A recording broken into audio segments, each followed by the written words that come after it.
नमस्कार, न्यूज 24 के इस खास कार्यक्रम मंथन में आप सबका फिर से स्वागत है। मैं हूं अनुराधा प्रसाद और आप देख रहे हैं कि चुनाव की बिसात जो है ना वो पूरी तरह से यहां पर जमी हुई है।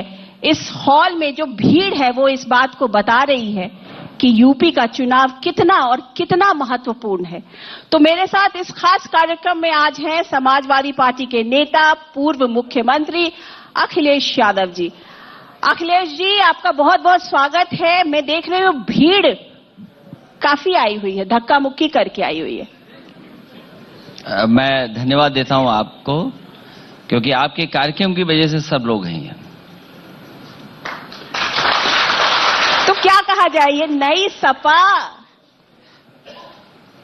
और 2022 की सपा जो बाइसिकल की सपा है, तो लोग तो यहाँ जेफ बेजोस जो हैं वो जा रहे हैं स्पेस में, कोई कहीं जा रहा है, अंतरिक्ष में जा रहे हैं, आप बाइसिकल की सवारी कर रहे हैं। थोड़ा सा अटपटा लग रहा है, कुछ डिस्कनेक्ट तो नहीं है? 2022 का चुनाव प्रदेश को नई सरकार मिलने का चुनाव होगा। 4.5 साल में उत्तर प्रदेश ने देखा है कि किस तरीके से उत्तर प्रदेश पीछे हुआ है। आज उत्तर प्रदेश की जनता चाहती है कि प्रोग्रेसिव पॉलिटिक्स हो। प्रोग्रेसिव पॉलिटिक्स के साथ साथ जो कई समाज के लोग हैं, हिस्से में वो लोग हैं जिन्हें अभी भी सम्मान नहीं मिल पाया है। तो जहां प्रोग्रेसिव पॉलिटिक्स की बात हो, सामाजिक न्याय की बात हो, उत्तर प्रदेश में और काम नए हों, जनता ये चाहती है। और कहीं ना कहीं जो आज सरकार है उससे भरोसा टूटा है लोगों का। जो किसान हैं वो आज भी इंतजार कर रहे हैं कि उनकी आय कब पूरी दोगुनी होगी। किसानों का अभी तक गन्ने का भुगतान नहीं हो पाया। 1 यूनिट बिजली सरकार ने नहीं बनाई। जितने भी बिजली के कारखाने आज उत्तर प्रदेश में हैं, पुरानी समाजवादी सरकार के बनाए हुए हैं। आज बिजली महंगी हो गई है, सिंचाई महंगी हो गई। दावा तो ये किया था कि न जाने कितना इन्वेस्टमेंट आ जाएगा। दावा ये हुआ कि हम दुनिया के दूसरे हिस्सों से इन्वेस्टमेंट लाए। ये इन्वेस्टमेंट तो नहीं ला पाए, लेकिन अमेरिका की एक फैक्ट्री की तस्वीर लेके आ गई। लेकिन बीजेपी से ज्यादा झूठा प्रचार कोई नहीं कर सकता। और कभी कभी उनकी बातें सुनकर के लगता है कि कहीं ना कहीं भारतीय जनता पार्टी के लोग अपने प्रचार का झूठा प्रशिक्षण केंद्र चला रहे हैं, जहां से सीख के आते हैं। लेकिन योगी जी आज सुबह आए थे और उन्होंने ये अदर देन सेइंग दिस कि राम राज्य आ गया है, उन्होंने सब कुछ कह दिया। उन्होंने कहा इतनी दमदार सरकार हमारी है, इतनी ईमानदार सोच है, करप्शन फ्री है, माफिया फ्री है, गुंडा राज एकदम बिल्कुल छाई हुई है। इसे क्या कहा जाए? इसीलिए मैंने कहा कि भारतीय जनता पार्टी झूठ प्रचार का कहीं पर प्रशिक्षण केंद्र चलाते हैं और वहीं से कहीं ना कहीं झूठ सीख करके आते हैं। जो अगर हम आंकड़े देखें प्रदेश के, अगर हम आंकड़ों को मिलाएं तो उत्तर प्रदेश पीछे चला गया है। और जो लोग ये कह रहे हैं दमदार सरकार है, दमदार सरकार है, हम उनसे ये जानना चाहते हैं कि उनका सबसे प्रिय काम है जो सबसे प्रिय काम है, दमदार लोग आखिरकार दुमदार हटा पाएंगे सड़कों से कि नहीं हटा पाएंगे? खेतों को चर रहे हैं दुमदार। दमदार तो हैं, लेकिन दुमदार को कब हटाओगे? हजारों करोड़ रुपए खर्च हो गए। गड्ढा मुक्त आज तक सड़कें नहीं हो पाई। अगर हम पहले बजट से और आज तक के बजट का हिसाब किताब लगाएं, हर वर्ष और पहले सप्लीमेंट्री बजट से लेकर के आज तक सबसे ज्यादा गड्ढा मुक्त के लिए पैसा लिया गया। कितनी सड़कें गड्ढा मुक्त हो गई? मां गंगा के लिए न जाने क्या क्या कहा गया। एग्जैक्टली। तो मैं ये जानना चाहता हूं, क्या मां गंगा साफ हो गई? क्या सड़कों पर गड्ढे भर गए? क्या जो जानवर थे उनके रख रखाव के लिए, उनके लिए इंतजाम कुछ कर दिया सरकार ने? जबकि हजारों करोड़ रुपए बर्बाद हो गया जी। तो सुबह जब वो योगी जी यहाँ आए थे तो उन्होंने एक बात कही। उन्होंने ये कहा कि जो अखिलेश जी हैं वो अपने दिमाग से नहीं चलते। सुबह उठ के उनका कोई एक असिस्टेंट उन्हें बता देता है कि आज ये ट्वीट करना है और वो ट्वीट कर देते हैं और उस ट्वीट में बहुत गलत सलत बोलते हैं। खास करके आपके क्राइम के डेटा को लेकर वो क्वेश्चन कर रहे थे। उन्होंने कहा कि अगर अगर जितना ट्वीट करते हैं उतना अगर बाहर जाके घूमते और अपनी पार्टी को मजबूत करते तो आज पार्टी कहीं से कहीं खड़ी रहती। हम लोग इस तरीके की जीत और बुलंदी पर नहीं होते। मुझे खुशी है इस बात की कि वो मुख्यमंत्री जो लैपटॉप चलाना नहीं जानते,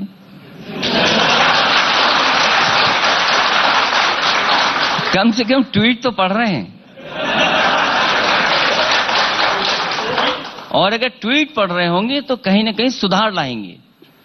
अगर एनसीआरबी का डेटा ये कहता है कि उत्तर प्रदेश में डकैती बढ़ी है, महिलाओं के खिलाफ अपराध बढ़े हैं, दलित समाज के खिलाफ अपराध बढ़े हैं, लूट हुई हैं, तो ये एनसीआरबी का डेटा है। और वो ये कह रहे हैं कि ये गलत डेटा दिया गया है। वो शायद डेटा जहां पर था उसके नीचे जो 2 लाइनें थी वो शायद नहीं पढ़ पाए। और मैं आज भी कहता हूं, कस्टोडियल डेथ में सबसे ज्यादा उत्तर प्रदेश है। इतना ज्यादा कस्टोडी में डेथ किसी की नहीं होगी जितना उत्तर प्रदेश में हो रही है। नेशनल ह्यूमन राइट कमीशन ने सबसे ज्यादा नोटिस उत्तर प्रदेश सरकार को दी हैं। तो योगी जी तो ये कह रहे हैं कि उनकी जो सरकार है ना वो हनक और धनक की सरकार है। कोई आके तो बात करे, वो देख लेंगे। वो तो ये कह रहे हैं कि सरकार का जो इकबाल है उसको हम लोगों ने बरकरार रखा। हम लोग जो सरकार चलाते हैं वो सरकार चलाते हैं, न कि कोई माफिया या कोई और लोग सरकार चलाते हैं। वो कहें कुछ भी, लेकिन सच्चाई सामने है। आज जब हम सब लोग बैठे हैं, इलाहाबाद में बड़ी घटना हुई। अखाड़ा परिषद के अध्यक्ष महेंद्र नलिन जी की हत्या हुई है कि आत्महत्या हुई है, ये तो एक विशेष जांच के बाद पता लगेगा। और केवल एक घटना नहीं, कहीं भी ऐसा नहीं हुआ होगा कि किसी प्रदेश में एक आईपीएस को भगोड़ा घोषित किया हो, सरकार अभी तक नहीं पकड़ पाई हो। किस सरकार के दबाव में एक आईपीएस दूसरे आईपीएस पे आरोप लगा रहा है, और कितना अन्याय बढ़ा है, कितने लोग अपमानित हुए हैं। इसी प्रदेश ने देखा है कि हाथरस की बेटी के साथ क्या हुआ। क्या हुआ हाथरस की बेटी के साथ? क्या सरकार के पास जवाब है इस बात के लिए लेकर के? जो उत्तर प्रदेश में लगातार घटनाएं हो रही हैं उसका कोई जवाब है सरकार के पास? यहां पर जो नौजवान आया उसको लाठी खानी पड़ी। इस सरकार ने कहा कि हम नौकरी दे देंगे, रोजगार दे देंगे। आज नौजवान जानना चाहता है कि नौकरी रोजगार कहां पर है। आपने 70 लाख कहा कि 70 लाख हम नौकरियां या रोजगार दे देंगे। अच्छा, एक बात बताइए कि आपकी सरकार में किसी बदमाश की कभी गाड़ी पलटी, किसी गुंडे की गाड़ी पलटी? वो तो नहीं पलटी। इनकी सरकार में पलटी है। ये तो कह रहे हैं कि हम माफियाओं के ऊपर रिएक्ट करते हैं, हमने उनको बंद किया, हमने उनके घरों को बुलडोजर से खत्म कर दिया, गिरा दिया, और गाड़ी पलट जाती है। क्या हम न्यायालय पे भरोसा करना छोड़ दें? न्यायालय पे भरोसा कौन करेगा? और फिर अगर गाड़ी पलटी है तो खुशी जो बेटी थी उसका क्या दोष था, ये सरकार बताए। क्या सरकार के पास कोई जवाब है उसके लिए? और फिर फर्जी इनकाउंटर में भी अगर सबसे ज्यादा किसी को नोटिस मिली है तो वो उत्तर प्रदेश की सरकार है। कानून व्यवस्था के लिए अगर किसी ने अच्छा काम किया तो समाजवादी सरकार ने रिस्पांस सिस्टम क्रिएट किया। और ये रिस्पांस सिस्टम जो डायल 100 था वो कहीं ना कहीं उत्तर प्रदेश की सरकार के लिए स्ट्रक्चरल चेंज था। और अगर उसको बेहतर करते तो शायद कानून व्यवस्था और बेहतर होती। ये जो डायल 100 है कोई एक दिन में नहीं बन के तैयार हुआ। उत्तर प्रदेश के ही वरिष्ठ आईपीएस जो अच्छे आईपीएस से उनको जगह जगह भेजा गया। वो दुनिया के दूसरे हिस्से में जहां पर रिस्पांस सिस्टम बेहतर चलता है, ह्यूस्टन गए अमेरिका में, न्यूयॉर्क पुलिस का किस तरीके से रिस्पांस सिस्टम है वो देख करके आए, सिंगापुर में किस तरीके से पुलिस काम करती है वो देख के आए। और वो देखने के बाद यहां पर डायल 100 का व्यवस्था दी गई। बीजेपी ने क्या काम किया? लेकिन उन्होंने केवल नाम बदला है, डायल 100 की जगह डायल 112। क्या डायल 112 से कानून व्यवस्था बेहतर हो गई? क्या सरकार के पास जवाब? मैं मानती हूं कि आपने काम किया, लेकिन उस काम से आपको वोट नहीं मिला, कहीं ना कहीं कुछ कमी रह गई। क्या हो गया? इस बार जनता तैयार है कि एक प्रोग्रेसिव सरकार बनाएगी, और जो सरकार बने वो उत्तर प्रदेश को खुशहाली के रास्ते पे ले जाएगी। लेकिन प्रोग्रेसिव सरकार से आपका क्या मतलब है? बिकॉज प्रोग्रेसिव तो हर सरकारें होती हैं, हर कोई कुछ बेहतर करना चाहता है, हर कोई चाहता है कि मेरी सरकार जो है उसका नाम हो, तो प्रोग्रेसिव तो हर सरकारें होती हैं। आप क्या बोलेंगे, योगी जी की सरकार प्रोग्रेसिव नहीं है? प्रोग्रेसिव सरकार उसको मानेंगे जो कम से कम इंफ्रास्ट्रक्चर पे काम करे। आज उत्तर प्रदेश में जो एक्सप्रेसवे दिखाई दे रहे हैं, ये सही है कि पुरानी सरकार ने शुरू किए कुछ, समाजवादी सरकार ने कम से कम उदाहरण पेश किया कि एक्सप्रेसवे कैसे बन सकते हैं और कम समय में कैसे बन सकते हैं। शहरों को मेट्रो दी। आज जो उत्तर प्रदेश में बड़े पैमाने पे बिजली घर बने हैं वो समाजवादी सरकार की देन है, और जितनी भी बिजली 2012 तक बनती थी उससे डबल कैपेसिटी अगर किसी ने की तो समाजवादी सरकार ने करके दिखाई। आज उत्तर प्रदेश में ट्रांसमिशन लाइन सबसे ज्यादा बिछाई उत्तर प्रदेश समाजवादी सरकार ने, डिस्ट्रीब्यूशन सिस्टम को बेहतर किया। ये आए बीजेपी के लोग, इन्होंने कोई काम नहीं किया, केवल बिजली का बिल बढ़ा दिया, और आज बिजली के बढ़े हुए बिल पे बात नहीं करना चाहते। आज जो सिलेंडर बढ़ गया, उज्ज्वला योजना चलाई तो सस्ते सिलेंडर दे दिए, फ्री सिलेंडर दे दिए।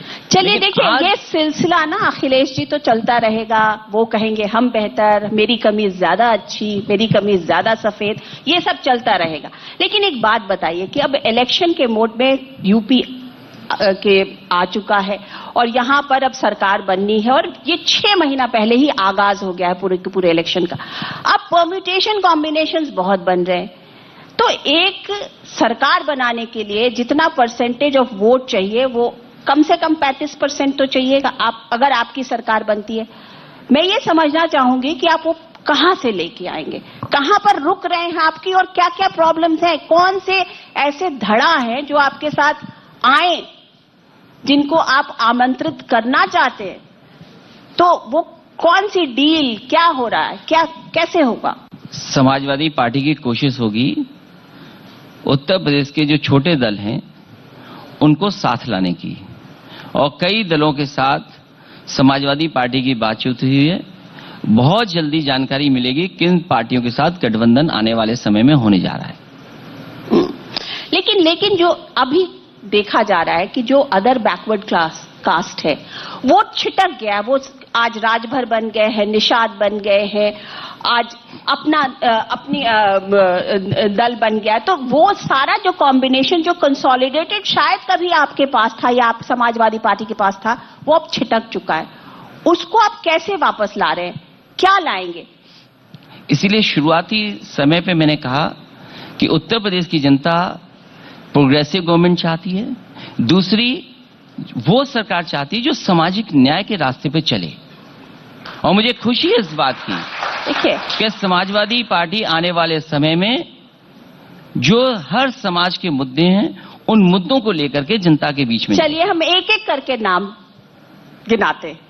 बताइए, शिवपाल जी के साथ आपका अरेंजमेंट, उनकी पार्टी आपकी पार्टी में मिल रही है, विलय हो रहा है या गठबंधन हो रहा है, क्या हो रहा है? आपसे कहा कि जितने भी उत्तर प्रदेश के छोटे दल हैं उनको साथ लाने का काम समाजवादी पार्टी करेगी। गोल जवाब नहीं दीजिए, सही बोलिए। अरे न्यूज़ 24 के मंच पे हैं आप, खुल के बोलिए ना। कई मौकों पर कहा है और फिर कहता हूं मैं, हाँ, कि उनका भी एक दल है और उस दल को साथ लाने का काम होगा। उनके जो लोग हैं और जो भी सम्मान दे सकती है पार्टी उन्हें सम्मान देगी। तो उन्होंने अभी वो आए थे इसी मंच पर और उन्होंने कहा कि वो अखिलेश जी मुख्यमंत्री बने, हम उनके पीछे खड़े, लेकिन एक सीट अपमान है। तो अब आप अपने चाचा का अपमान तो नहीं करेंगे ना? सवाल एक सीट का नहीं है, जो जीतने वाले होंगे और जनता के बीच में जिनकी छवि अच्छी होगी कोशिश करेंगे उनको साथ लिया जाए। सवाल एक सीट का नहीं है, सवाल यह है कि सम्मान बराबर होगा कि नहीं होगा। तो वो आपके साथ चुनाव लड़ेंगे? बहुत बड़ा वर्ग ये समझना चाह रहा है, जानना चाह रहा है कि क्या शिवपाल यादव और अखिलेश यादव एक साथ चुनाव लड़ेंगे? उत्तर प्रदेश के जितने भी छोटे दल हैं उनको साथ लाने का काम समाजवादी पार्टी करेगी और सभी को कहीं न कहीं सम्मान देने का काम समाजवादी पार्टी करेगी। अब आप अपने चाचा के दल को छोटा दल कह रहे हैं, तो फिर तो ये अपमान हुआ ना? नहीं, मैं किसी दल का अपमान नहीं कर रहा हूं और छोटा बड़ा दल नहीं होता है, उनको साथ लाने का काम होगा। तो ये मान लिया जाए कि वो साथ आ रहे हैं? समाजवादी पार्टी की कोशिश होगी उनको भी साथ लाएं और उनका भी सम्मान करें। वो इंतजार कर रहे हैं आपका, यही कह के गए हैं कि मैं तो इंतजार कर रहा हूं? उन्हें इंतजार करने की जरूरत नहीं है, चुनाव बहुत करीब है। आप जब चुनाव होगा तो देखेंगे बहुत सारे लोग साथ दिखाई देंगे। चलिए, तो ये मान लिया जाए। अच्छा, अब ये बताइए कि उसी तरीके से जैसे शिवपाल जी, उसी तरीके से राजभर हैं, उसी तरीके से संजय निषाद जी हैं, ये तमाम, हाँ संजय निषाद जी तो चले गए, वो शायद वेट करते रहे, आपकी तरफ से कुछ रुमाल दिखा नहीं तो वो चले गए उधर। तो अब राजभर जी से क्या आपका कुछ रिश्ता बनेगा? उनकी पार्टी, उनसे आपका कुछ अलायंस होगा? जिस दल से हम लोगों का मुकाबला है, भारतीय जनता पार्टी, उसको कोई जानकारी मिल जाएगी तो कोई ना कोई साजिश कर देगी बीजेपी। इसलिए किस दल से क्या एडजस्टमेंट हो रहा है अभी नहीं कह पाएंगे, लेकिन मैंने आपसे कहा है और आने वाले समय में ये चीज दिखाई देगी कि बहुत सारे छोटे दल समाजवादी पार्टी के साथ हैं। अच्छा, ये बताइए, अभी आपके पहले यहाँ ओवैसी जी आए थे, वो भी यहाँ पर उत्तर प्रदेश के चुनाव में उन्होंने भी, जिसे कहते हैं ना, अपना झंडा ऊपर कर दिया है कि हम भी हैं। उनके निशाने पर बीजेपी कम और आप ज्यादा हैं। उत्तर प्रदेश की जनता भारतीय जनता पार्टी को हटाना चाहती है और जो भारतीय जनता पार्टी को हटाना चाहते हैं वो शायद समाजवादी पार्टी के खिलाफ नहीं होगा। तो क्या अब ओवैसी जी तो अच्छे ओरेटर हैं, वो आप कहीं ना कहीं आपको सपोर्ट करेंगे तो आपके लिए भी अच्छा होगा। जहां तक सवाल छोटे दलों का है और जो भारतीय जनता पार्टी से हटाना चाहते हैं, जिस दल की आप बात कर रहे हैं, वो पहले ही ऐलान कर चुके हैं कि 100 सीटें वो चुनाव में लड़ेंगे। तो उत्तर प्रदेश की जनता जानती है कि 100 सीटों से सरकार नहीं बनने वाली है, सरकार को रोका जा सकता है बनने के लिए। इसलिए समाजवादी पार्टी की कोशिश होगी कि जनता के बीच में जाकर के और जो समीकरण बना सके वो समीकरण बनाएंगे। अच्छा, इस पूरे पॉलिटिकल खेल में 2 युवा थे पिछले चुनाव में, एक युवा कहां चले गए? यूपी को जो साथ उस वक्त पसंद था, वो कहीं साथ अब पसंद नहीं है क्या? क्या हो गया? वो समय बहुत गुजर गया है और मैंने कई मौकों पर कहा और फिर कहता हूं कि बड़े दलों के साथ समाजवादी पार्टी का अनुभव बहुत ठीक नहीं रहा, इसलिए बड़े दलों के साथ गठबंधन समाजवादी पार्टी नहीं करने जा रही। अच्छा, ये जो है आपके सामने जो कॉम्बिनेशन है ना, पहले आपके साथ में नेताजी का आशीर्वाद रहता था, नेताजी अब उतने ज्यादा पॉलिटिकली एक्टिव नहीं है, और आपके सामने जो विपक्ष है वो मोदी और योगी, और फिर भारतीय जनता पार्टी जो ये कहती है कि जिस दिन इलेक्शन खत्म होता है उसी दिन से हम इलेक्शन लड़ने लगते हैं। और आपके लिए वो कह के गए सुबह में कि वो तो 4 साल के बाद दिख रहे हैं, उससे पहले कहां थे? तो इस तरीके की जब बातें किसी पॉलिटिकल लीडर के लिए होती हैं तो वो इट्स नॉट राइट। सवाल ये है कि जब नोटबंदी हुई, क्या नोटबंदी ने अर्थव्यवस्था को बेहतर कर दिया? जिस तरीके से जीएसटी लागू हुई, इतने संशोधनों के बाद भी क्या व्यापारियों को सहूलियत मिली? और फिर डबल इंजन की सरकार बोल रहे हैं, लग ये रहा है कि डबल इंजन एक दूसरे को टक्कर मार रहे हैं। दिल्ली से एक अधिकारी रिटायर होकर के आए, कहा गया इनको मंत्री बनाया जाएगा, वो इतने अनुभवी अधिकारी आज तक मंत्री नहीं बन पाए, और इसीलिए एक्सपेंशन नहीं हो रहा है कि कहीं मंत्री ना बनाना पड़ जाए। और कम से कम दोनों सरकारों को ये बताना पड़ेगा कि उत्तर प्रदेश की जनता को क्या दिया है। क्या डीजल महंगा नहीं हो गया? क्या पेट्रोल महंगा नहीं हो गया? और जब वोट पड़ता है तो वोट केवल 1, 2, 3, 4 लोग नहीं डालते हैं, एक रिक्शा चलाने वाला भी वोट डालेगा, एक ठेला लगाने वाला भी वोट डालेगा, एक गांव में रहने वाला वो भी वोट डालेगा, और कोविड के समय पर, लॉकडाउन के समय पर जो पैदल पैदल चल करके आया वो भी वोट डालेगा। क्या उनके लिए जवाब है सरकार के पास? क्या रिक्शे वालों के लिए क्या मदद की है? तो एक क्या डीजल जो महंगा हो गया, पेट्रोल महंगा हो गया, उसका क्या जवाब है सरकार के पास?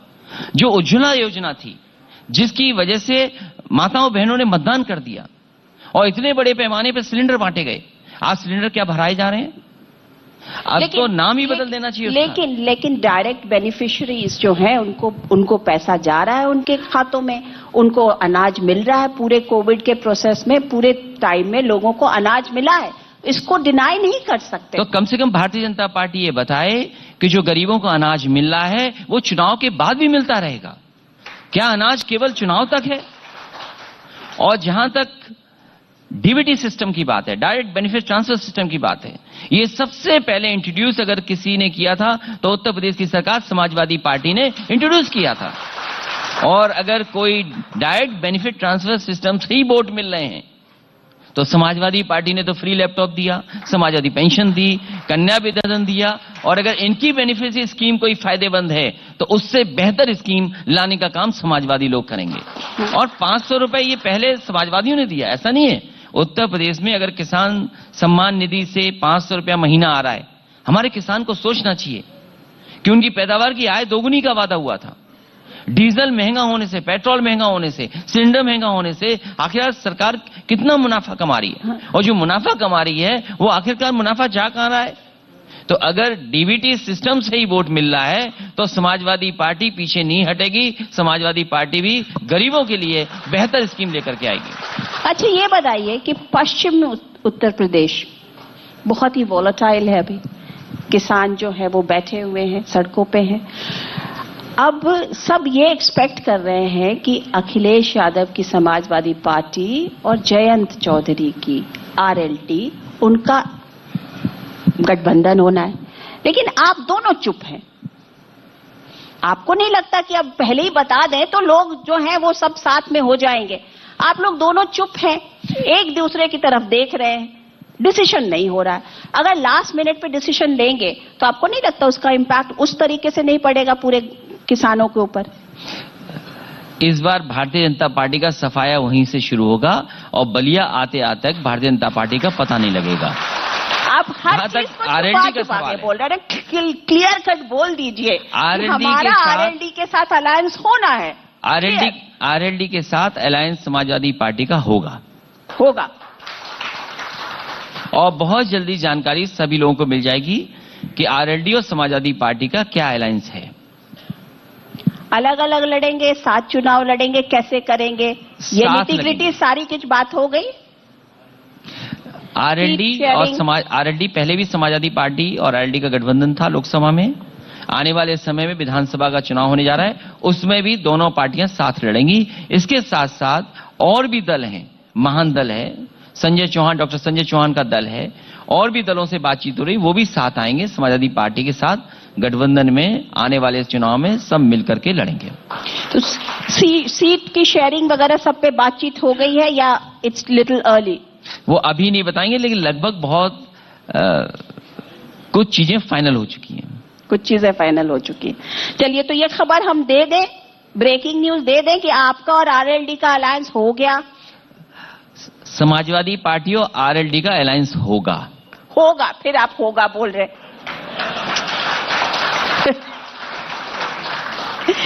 कुछ काम हम लोगों पे छोड़ दीजिए। शिवपाल जी के साथ होगा उनके साथ भी, वो भी हम पे छोड़ दीजिए। अच्छा, राजभर के साथ क्या होगा? वो अभी नहीं बताएंगे। ओवैसी के साथ क्या होगा? वो भी नहीं बताऊंगा। संजय निषाद आएंगे? वो पहले छोड़ के जा चुके हैं। और आम आदमी पार्टी के साथ क्या होगा? उन्होंने अपनी 403 या कुछ ऐलान किया कि हम चुनाव लड़ेंगे, कुछ सूची भी जारी कर दी उन्होंने। तो इसलिए उनसे कैंसिल? क्योंकि उन्होंने अपनी सभी सूची में घोषित कर दी है। अच्छा, ये बताइए कि समाजवादी पार्टी उत्तर प्रदेश में ही सीमित रहेगी या आगे भी बढ़ेगी? उसके आगे भी आपके एम्बिशंस हैं, आप उसके आगे भी जाना चाहते हैं? समाजवादी पार्टी कई प्रदेशों में है, उसका संगठन है। फिलहाल उत्तर प्रदेश में कैसे सरकार बने, आने वाले समय में भारतीय जनता पार्टी उत्तर प्रदेश से कैसे हटे, इसके लिए समाजवादी पार्टी लगातार काम कर रही है। और आने वाले समय में आप देखेंगे कि उत्तर प्रदेश से भारतीय जनता पार्टी हटेगी। आप बहुत कॉन्फिडेंट हैं इस बात के लेकर? मैं इसलिए कॉन्फिडेंट हूं कि जिस तरह की नाराजगी जनता के बीच में है, जिस तरह की नाराजगी इनके जनप्रतिनिधियों को सामना करना पड़ रहा है, जिस तरीके से उत्तर प्रदेश की हर विधानसभा से आवाज आ रही है, हो सकता है कि गठबंधन जो होगा समाजवादी पार्टी का, वो 400 सीटें भी जीत जाए। ये कुछ ज्यादा नहीं है, क्योंकि वो भी आज बोल के गए कि हमारी तो बस 1-2 शायद छूट जाए तो छूट जाए, नहीं तो सभी हम ही जीत रहे हैं। नहीं वो तो इतना बड़ा बड़ा दावा आप लोग ठोक देते हैं, कुछ वो ज्यादा नहीं बोल पा रहे, वो 350 पे रुक जा रहे हैं। तो इसका मतलब क्या है कि जनता उन्हें पसंद नहीं कर रही, और इतने उनके जनप्रतिनिधियों को जनता का गुस्से का सामना करना पड़ रहा है, आप इसकी कल्पना नहीं कर सकते। कई गांव में घुस नहीं पा रहे हैं। ये जो कह रहे हैं कि गन्ने का हमने भुगतान किया है, आज तक ये नहीं बताने कि गन्ने का बकाया कितना है। क्या बिजली का बिल नहीं बढ़ाया? किसानों की सिंचाई महंगी नहीं हो गई? हमारे बुनकर भाइयों का क्या जो फिक्स रेट था वो नहीं खत्म हो गया? जो उत्तर प्रदेश को सपने दिखा रहे थे कि हम इन्वेस्टमेंट मीट कर करके इन्वेस्टमेंट लाएंगे, एक इन्वेस्टमेंट मीट हुई, दूसरी इन्वेस्टमेंट मीट हुई, आखिर उत्तर प्रदेश में क्या मिला है? लेकिन 6 महीने में, अभी 6 महीने चुनाव में बाकी है, तो गन्ने का वो भुगतान भी कर देंगे और बिजली का बिल भी माफ कर देंगे। जो मतलब 4.5 सरकार है उसको डिसीजन लेने में कितना टाइम लगता है? जो सरकार 4.5 साल में किसानों के गन्ने का भुगतान नहीं कर पाए, वो अगले 3 महीने या 4 महीने में कैसे कर पाएंगे? और जो सरकार और खासकर मुख्यमंत्री जी आज तक एक भी जगह पर ये नहीं कहा कि उत्तर प्रदेश में कहां पे बिजली के कारखाने लग रहे हैं। आज तक उनके मुंह से ये नहीं सुना होगा कि 3x660 सुपरक्रिटिकल थर्मल प्लांट कहां कहां पर लग रहे हैं।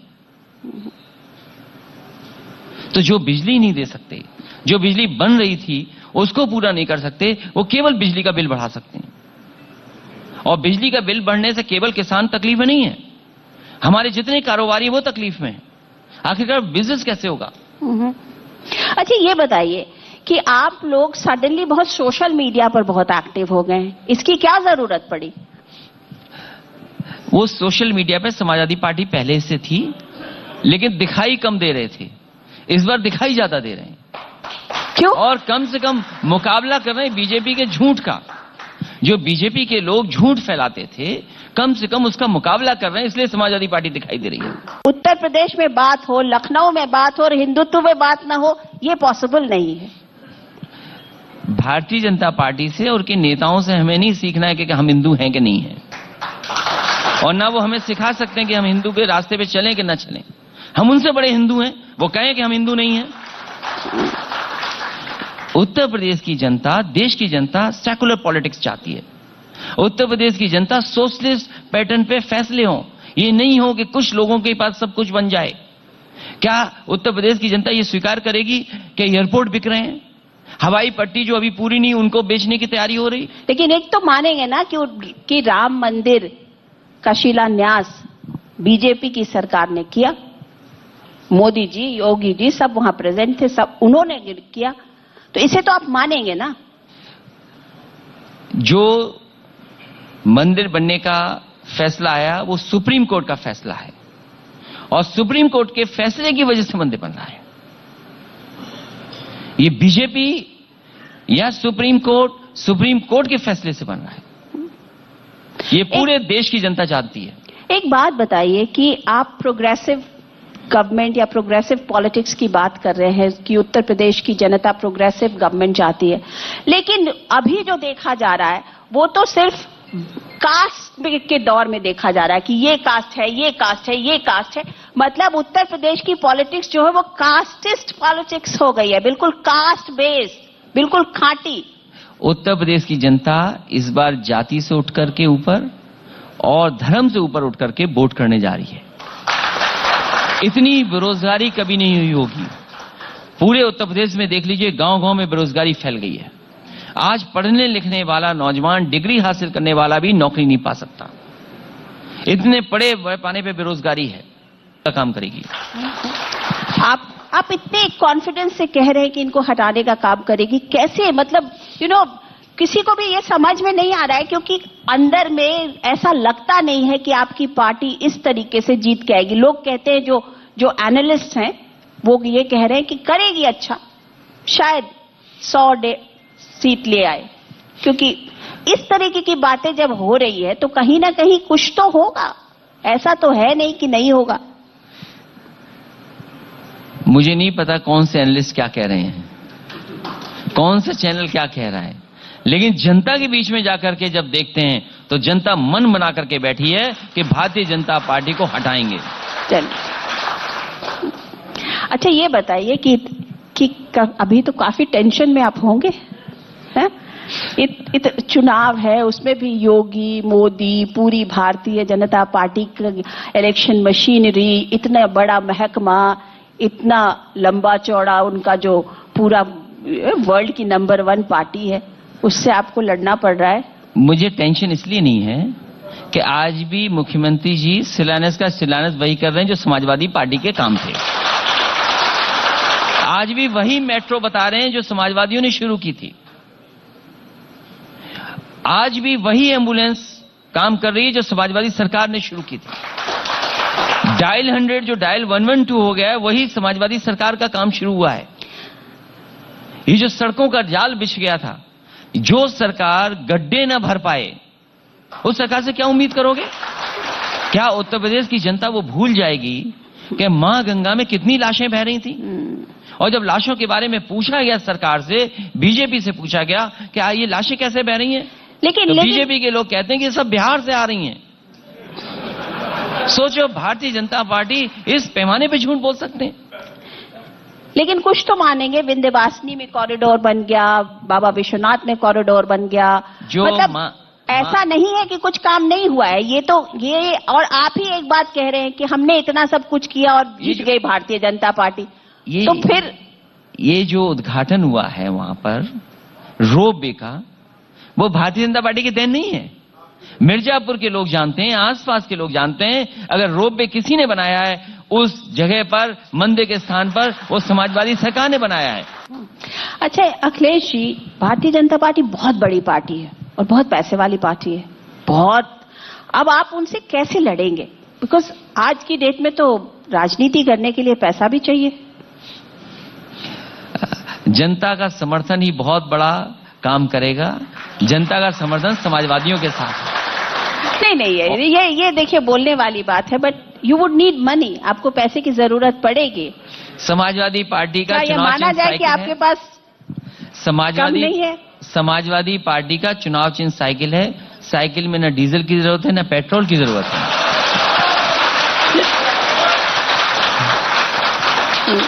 चलिए अखिलेश जी, आप यहाँ इस मंच पे आए और बहुत बेबाकी से आपने सारे सवालों का जवाब दिया। आपका बहुत बहुत धन्यवाद। Thank you so much. Thank you.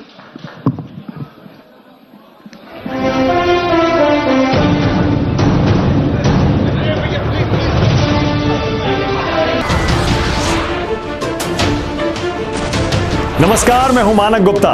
अगर आपको हमारा ये वीडियो पसंद आया हो तो इसे लाइक और शेयर जरूर करें, और हां, हमें सब्सक्राइब और फॉलो करना ना भूलें ताकि आप देश और दुनिया की कोई खबर मिस ना करें।